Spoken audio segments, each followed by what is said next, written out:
किनभने मैले 77 मान्छेहरूले यो सुविधा पाउन गाह्रो छ होइन भने म 11 रुपैयाँमा फर्म चलाएर बसेको छु यो देशबाट म 3वटा गोल्ड मेडलले विभूषित मान्छे जो फर्म के कारण चाहिँ गाह्रो छ राज्यले त भनेको छ जुन कृषि गर्नको लागि साच्चै वास्तविक उद्यमीको लागि कृषकको लागि चाहिँ हामीले सेवा सुविधा दिँदैछौँ है भनेर घोषणा गरिरहेको छ तर यसले गाह्रो छ भन्नुहोस् के कारणले गाह्रो छ राज्यले किन चाहिँ त्यो हिचकिच्याएको राज्यले हिचकिचायो भने हामी इतर विचार राख्ने मान्छेहरू अहिले सत्तामा बस्ने मान्छेहरू हाम्रो विचारसँग सहमत मान्छेहरू छैन त्यसकारण उनीहरूले हामीलाई आइसोलेट गर्छन् किनाराकृत गर्छन् यो समस्याबाट ग्रसित छु म पनि कृषि क्षेत्रमा पनि सफलता हात पार्नु भएको छ साहित्य जगतमा पनि राम्रो सिर्जना गर्नुभएको छ सशक्त ढङ्गले कलम चलाउनु भएको छ र आफ्नो पहिचान प्रशस्त अझ उचाइमा पुर्याइसक्नु भएको छ तर हुँदाहुँदै किन राजनीतिमा आउनुभयो अनि यस्तो छ राजनीति आउनु भनेको होइन राजनीति एउटा पाटो हो राजनीति भनेको प्रमुख विषय हो जसले कसैले मुलुकको अनुहार फेर्नको लागि पनि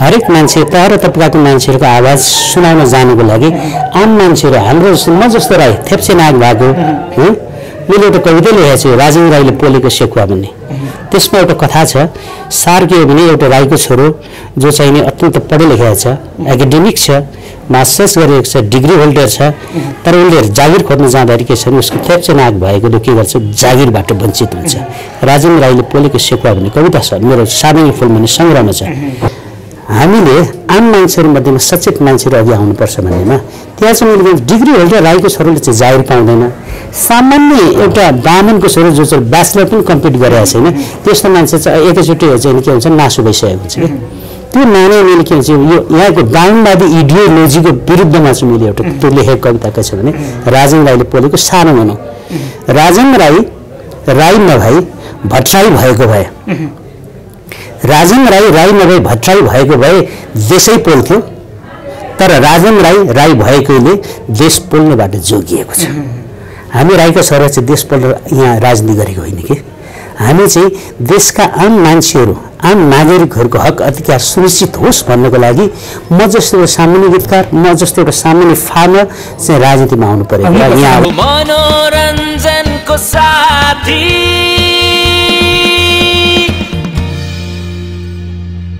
आदरणीय दर्शक महानुभावहरू पछिल्लो समय देशको परिस्थिति कता गइरहेको छ के भइरहेको अवस्था छ र के अपडेट भइरहेको छ भन्ने विषयमा चर्चा र परिचर्चा गर्नका लागि बहुमुखी प्रतिभाको धनी खोटाङ जिल्लामा जन्मनुभएका बिरेन राई लिएर आइसकेको छु उहाँ साहित्यिक सर्जक गीतकार र विभिन्न राजनीतिसँग आबद्ध भएर विभिन्न कृषि पेसामा सबै आबद्ध हुनुहुन्छ र एक व्यक्तित्व बहुमुखी प्रतिभाको धनी लिएर यतिखेर म कलाखबर टिभी मुन्डुम स्टार मिडिया फिस्ट र मनोरञ्जनको साथीको पर्दामा आइसकेको छु यहाँकै अन्य मित्र म टिभी जर्नलिस्ट राज कुमार राई स्वागत छ यहाँलाई आजको बहसमा धन्यवाद आरामै हुनुहुन्छ ठिकै छ खोटाङ जिल्लाको एउटा विकट ठाउँमा जन्मनुभएको बिरेन्द्र राई धेरै लामो समयदेखि राजनीतिमा पनि आबद्ध हुनुभएको छ धेरैवटा गीत सङ्गीतमा पनि यहाँले कलम चलाइसक्नु भएको छ साहित्य स्रष्टा पनि हुनुहुन्छ कस्तो अनुभूति भइरहेछ होइन यो जीवन जिउने कला सिक्ने सिलसिलामा विविध कामहरू गर्नुपर्दो रहेछ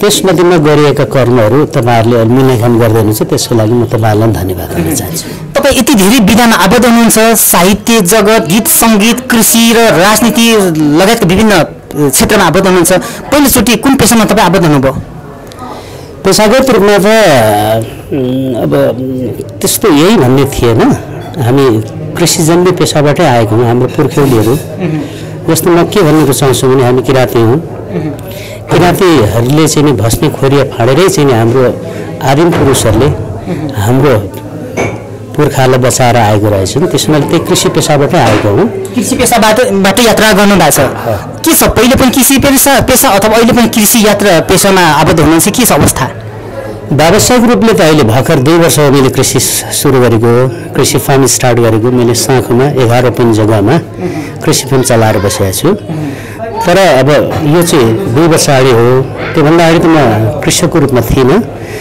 बाबुबाजेको कुरा गरेँ हौ मैले अघि तर समग्रमा के हो भने अहिले आएर चाहिँ अब बुढौली पनि लाग्यो बुढेसकाल लाग्यो अब छोराछोरी सबै अब पढालेखा भए माथि पुगे अब म घरको छतमा मात्रै बसेर मजा आउँदैन भनेर लागेको हुँ स्वास्थ्यको हिसाबले पनि हर कुराले सजिलो हुन्छ भनेर कृषि क्षेत्रमा तपाईँले कस्तो खालको कस्तो भविष्य देख्नु भएको छ भनिदिनुहोस् न यो मुलुकले यो राज्यले सहयोग गरे त धेरै राम्रो हुन्छ तर म चाहिँ व्यक्तिगत बुताले मेरो आफ्नै व्यक्तिगत लगानी गरेर काम गरिरहेको छु किनभने मेरो विचारमा लाग्छ हामी इतर पक्षका भएको हुनाले हामीमाथि त्यो लोन अनुदान भन्ने कुरो अहिलेसम्म चाहिँ नि हस्तान्तरण छैन राज्यबाट यदाकदा राज्यबाट राम्रो खालको सेवा सुविधा कृषि क्षेत्रमा चाहिँ विभिन्न लोनहरू पनि पाइन्छ विभिन्न निःशुल्क अनुदानहरू पाइन्छ भन्ने सुनिन्छ नि तपाईँले किन यो सुविधा लिनु भएन कोसिस मेरो राम्रो छ आज राजकुमार भाइबाटै मेरो चाहिँ आम मान्छेलाई जानकारी दिन चाहन्छु अघि नै भने मैले 77 मान्छेहरूले यो सुविधा पाउन गाह्रो छ होइन भने म 11 रुपियाँमा फर्म चलाएर बसेको छु यो देशबाट म 3वटा गोल्ड मेडलले विभूषित मान्छे जो फर्म के कारण चाहिँ गाह्रो छ राज्यले त भनेको छ जुन कृषि गर्नको लागि साँच्चै वास्तविक उद्यमीको लागि कृषकको लागि चाहिँ हामीले सेवा सुविधा दिँदैछौँ है भनेर घोषणा गरिरहेको छ तर यसले गाह्रो छ भन्नुहोस् के कारणले गाह्रो छ राज्यले किन चाहिँ त्यो हिचकिच्याएको राज्यले हिचकिचायो भने हामी इतर विचार राख्ने मान्छेहरू अहिले सत्तामा बस्ने मान्छेहरू हाम्रो विचारसँग सहमत मान्छेहरू छैन त्यसकारण उनीहरूले हामीलाई आइसोलेट गर्छन् किनाराकृत गर्छन् यो समस्याबाट ग्रसित छु म पनि भनेको यहाँ चाहिँ नातावाद कृपावाद भन्ने कुरा लागू भयो भन्ने कुरा प्रष्ट भयो यहाँको भनाइबाट अभियसली ओके सो तपाईँ कृषि क्षेत्रमा त यात्रा गरिरहन्छ र कृषिको विषयमा हामी कुरा गऱ्यौँ र तपाईँ त विशेष गरी हामीले सुनेका छन् तपाईँ गीत सङ्गीतमा भयो अब्बल एक साहित्य स्रष्टा प्रेमी गीत सङ्गीत प्रेमी र राम्रो कलम चलाउने व्यक्ति भने हामीले सुन्नमा आएका छौँ के हो यो कुरा प्रष्ट पारौँ न तपाईँबाटै भन्नाले अब तपाईँले सोध्नु भएको होला साहित्य सङ्गीतको कुरा म नेपालको गीत लेखनको इतिहासमा 3वटा गोल्ड मेडल पाएको छु मैले सर्वोत्कृष्ट गीतकार भनेको सायद यो देशले मानेको गीतकार हो मानव गीतकारहरूमा पर्छु र अहिले पनि मैले लेखेका गीतहरू धेरैले चाहिँ नि बजाएर खाएका छन् गायक सङ्गीतकारहरूले भनेको बिरेन राईले चाहिँ गोल्ड मेडल अवार्ड पनि चुनिसक्नु भएको छ यो कुरा चाहिँ अब मैले हजुरलाई भने त्यो मानेमा हेर्ने भने गीत सङ्गीतको पाटो भनेको अर्कै दुनियाँ हो जहाँनिर अब तपाईँले सोध्नु खोजेको क्वेसनको सठिक आन्सर मसँग छैन गीत सङ्गीत भनेको एउटा यस्तो मनोविज्ञानले चलियो तत्कालीन समयमा माया प्रेमको कुराबाट सुरु भएको थियो त्यो चेतनामूलक ढङ्गले हामी आएका रहेनछौँ तर अहिले आउँदाखेरि समयले बेटो काट्यो 2046 साल आयो 46 पूर्व पञ्चायतकाल थियो हामीले गीत लेखन लेख्दाखेरि प्रजातन्त्र आइसकेपछि गणतन्त्र आयो हुँदै जाँदा अहिले यस्तो लागिरहेछ कि राजकुमार भाइको अगाडि मैले यसरी बोल्नु पर्दाखेरि यो गीत किन लेखियो कसरी लेखियो भन्ने कुरामा हजुरले सोध्नु भने जवाफ दिउँला किन लेख्नुभयो गीत कसरी लेख्नुभयो किन लेख्नुभयो कहाँबाट गीत लेख्छु भने सोच आयो तपाईँले भनिदिनुहोस् दर्शकहरूलाई मैले एउटा कालखण्ड पनि हजुरलाई बताएँ 40-45 सालदेखि मेरो गीतहरू रेकर्ड भएर आएको हुन् आज 76 साल भयो तत्कालीन समयमा शैली फरक थियो सत्ताको शैली फरक थियो पञ्चायत शैली थियो पञ्चायत शैलीमा माया प्रेमका कुराहरू हुन्थ्यो प्रजातान्त्रिक संस्कार मल्टिपार्टी सिस्टम आयो मल्टिपार्टी सिस्टम अलिकति चेतनाका कुराहरू आए त्यसपछि अब वैश्विक त्यसोमा यो समय आउँदाखेरि अलिक गहन ढङ्गले वैचारिक कुराहरू लेख्नुपर्ने स्थिति आएको हुनाले मलाई लाग्छ लहरमै लेख्दै आएको कुराहरू अब चाहिँ आम श्रोतामाझ दर्शकमाझ या आम मान्छेहरूमाझ पनि पुर्याउनु लागि अब चाहिँ वैचारिक गीतहरू लेख्नुपर्छ भन्ने मेरो सोच छ हामी तपाईँले जुन गोल्ड मेडलको कुरा गर्नु भएको छ तपाईँ यो अवार्ड चाहिँ कति सालमा यहाँले हात पार्नुभयो यो पनि भनिदिनुहोस् न दर्शकहरूलाई यो जस्तो हामीले पाउने स्वर्ण पदक भन्छ नेपालीमा स्वर्ण पदक स्वर्ण भनेको सुन रहेछ होइन पदक भनेको मेडल रहेछ त्यसलाई गोल्ड मेडल भन्दो रहेछ मैले नेपालको आधुनिक गीत प्रतियोगितामा एउटा पाएको छु अर्को फेरि बाल मन्दिरले गर्छ बालगीत सम्मेलन त्यसमा अर्को पाएको छु बाल मन्दिर त्यसपछि एलम्बर सङ्गीत भन्ने छ एलम्बर सङ्गीत भनेको किराँती यो गणतन्त्र आइसकेपछि सचेत किराँती समुदायबाट सिर्जना गरिएको एउटा प्रतियोगितात्मक कार्यक्रम हो त्यो कार्यक्रममा पनि मलाई चाहिँ नि के छ भने उहाँहरूले त्यो पुरस्कारबाट सम्मानित गर्नुभयो पुरस्कृत गर्नुभयो त्यो मानेमा हेर्ने हो भने नेपालमा गीतै लेखेर नाम कमाउन सकिन्छ भन्ने मलाई कुनै बेला थाहा थिएन तर ती 3वटा अवार्डले के लाग्छ भने म साँच्चै एउटा गीतकार हुनको लागि जन्मिएको रहेछु त्यो माछिरा छु भन्ने लाग्छ मलाई ती 3वटा अवार्ड यहाँले चुन्दाखेरि यहाँ चाहिँ कस्तो आफ्नो मनमा कस्तो फिलिङ्सहरू आयो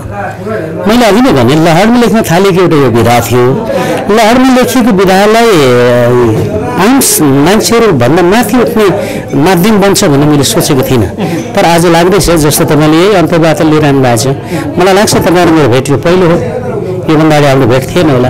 यस कुराले पनि के प्रमाण गर्छ भन्दाखेरि गीत लेख्दाखेरि यो सम्मान पाइँदो रहेछ, यो माया, यो हार्दिकता, यो न्यानोपन पाइँदो रहेछ भन्ने कुरो महसुस गर्दाखेरि के लाग्छ भने अत्यन्त गर्व महसुस गर्छु।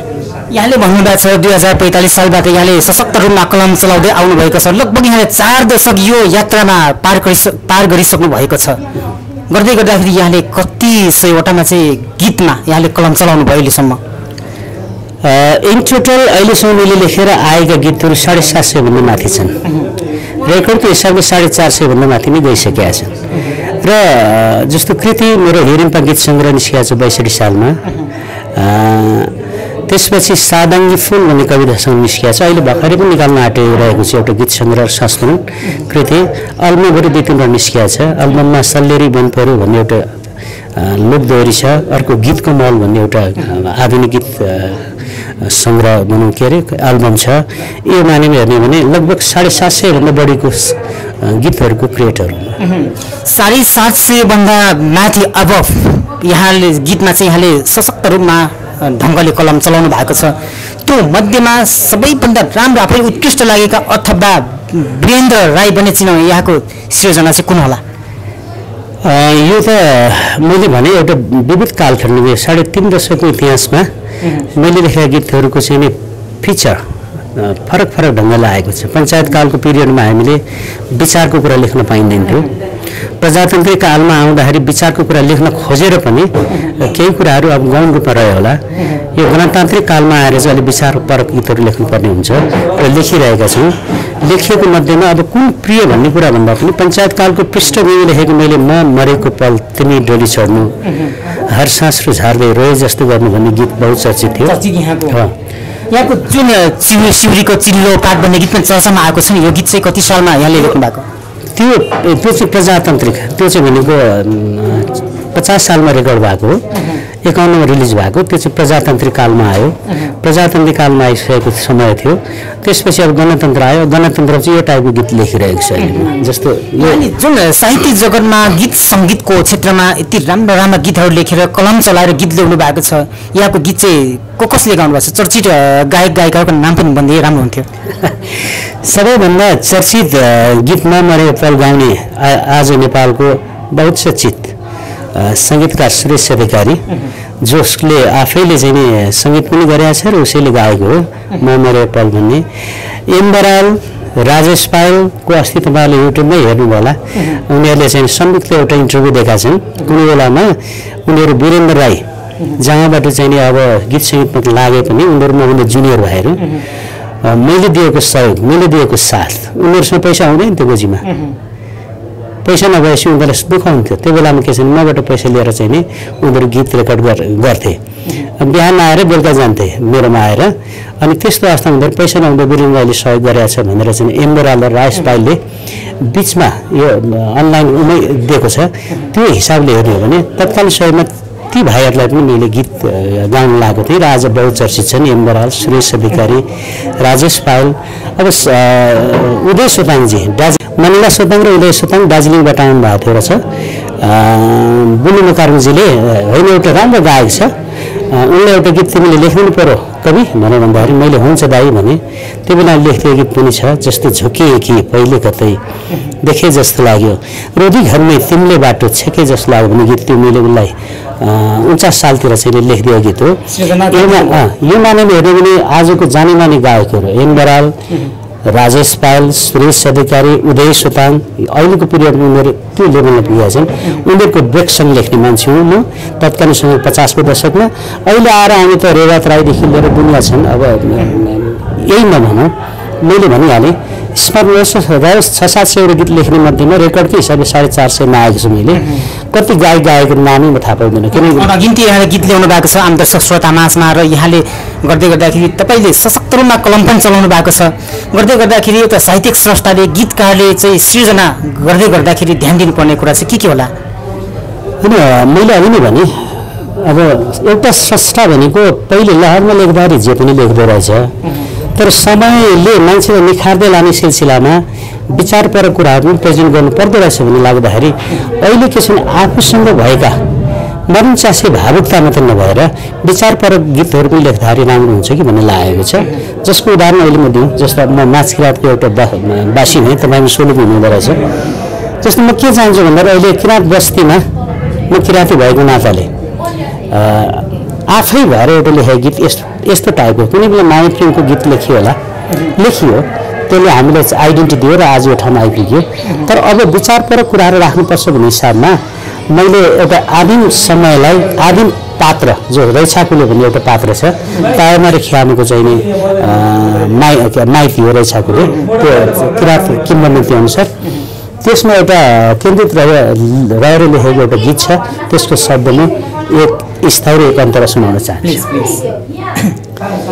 सुख दुःख सोध्नेलाई, जस्तो तपाईँले मलाई के छ बिरेन भन्नुहुन्छ, म घरको जेठो छोरा हुँ, त्यसैले म आफूलाई ठुलै भन्ने सम्झन्छु।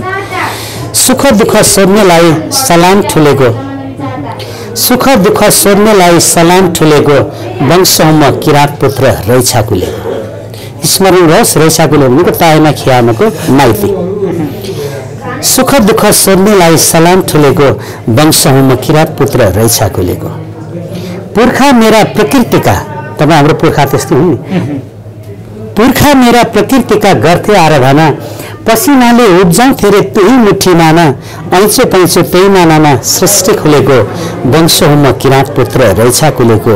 सुख दुःख सोध्नेलाई राजकुमारजी सलाम ठुलेको। यहाँलाई पनि सलाम छ। यस्तो मिठो शब्द रचना यति आम दर्शक श्रोतामा पस्कनु भएको छ।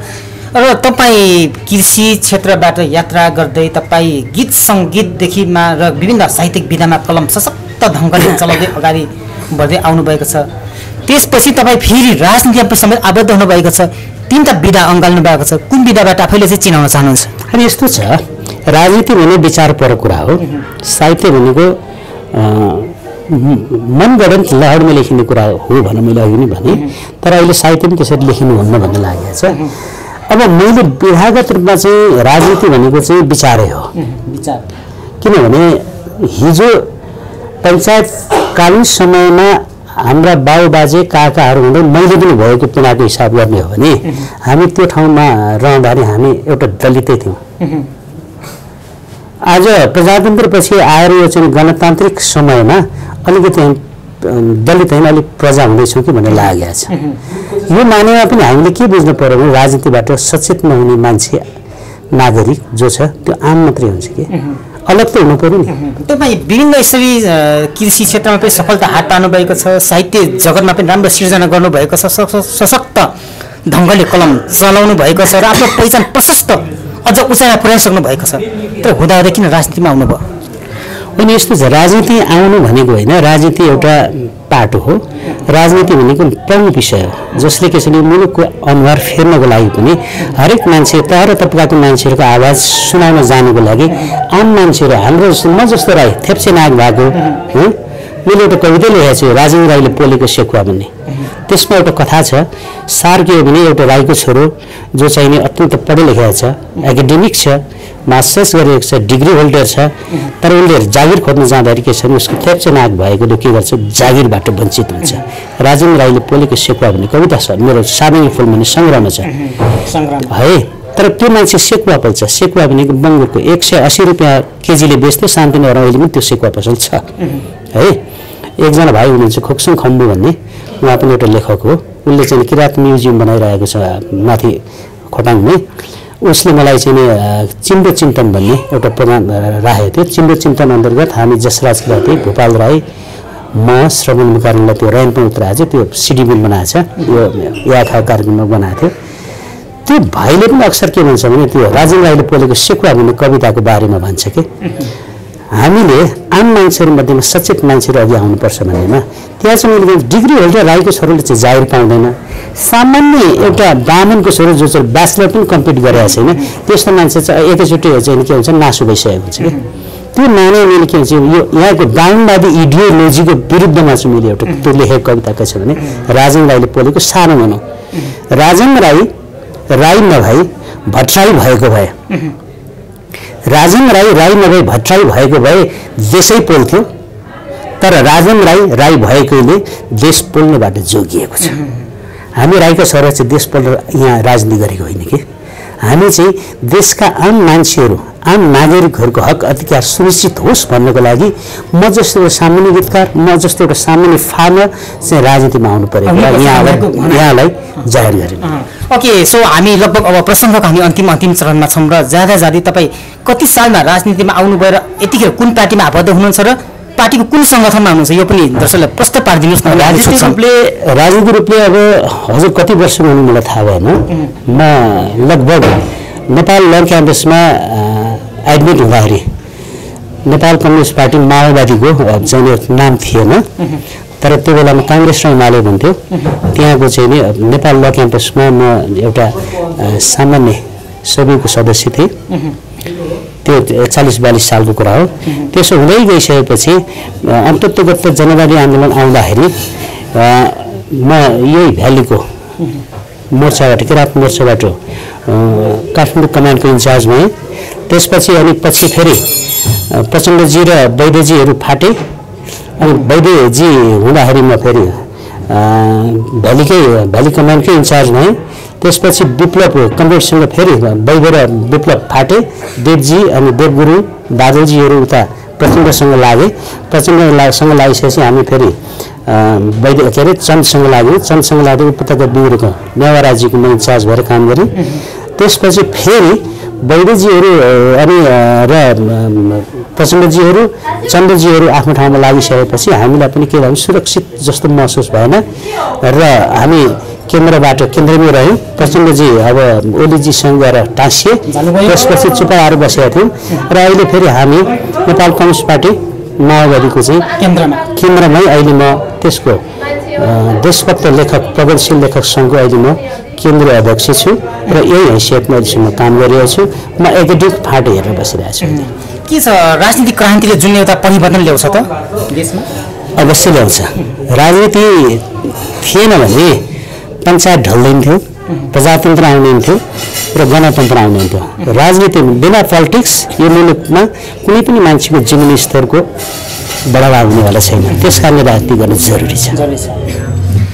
दर्शकवृन्द, हामी कुराकानी गरिरहेका छौँ र अन्तिम चरणमा पुगिसकेका छौँ र यतिखेर यहाँहरू हेर्दै हुन्छ कला खबर टिभी मनोरञ्जनको साथी मिडिया मुन्टन स्टारको पर्दामा म टिभी जर्नलिस्ट राजकुमार राई। यतिखेर खोटाङ जिल्लामा जन्मनुभएका एक साहित्यिक स्रष्टा, साहित्यिक सृजनाकर्मी र सङ्गीतकर्मी र विभिन्न राजनीति क्षेत्रमा आबद्ध भएको राजनीतिक कर्मी र कृषि क्षेत्रमा समेत एक विज्ञको रूपमा चिनाउनु हुने म बिरेन राईसँग प्रसङ्ग जोडिरहेको छु र साँच्चीकै उहाँ एक सफल व्यक्तित्व मान्नुपर्छ। उहाँ विभिन्न विधामा कलम चलाउने व्यक्ति मात्र नभएर राजनीतिक यात्रादेखि कृषिसम्मलाई उहाँले उचाइमा पुर्याउनु भएको छ। आफ्नो नाम छुट्टै पहिचान दिइसक्नु भएको छ र 700 भन्दा बढी गीतहरू रेकर्ड गरेर आफ्नो नाम छुट्टै इतिहासमा लेखिसक्नु भएको छ। विभिन्न अवार्ड समेत उहाँले मेडल, स्वर्ण मेडल पनि उहाँले चुनिसक्नु भएको छ। एक यस्तो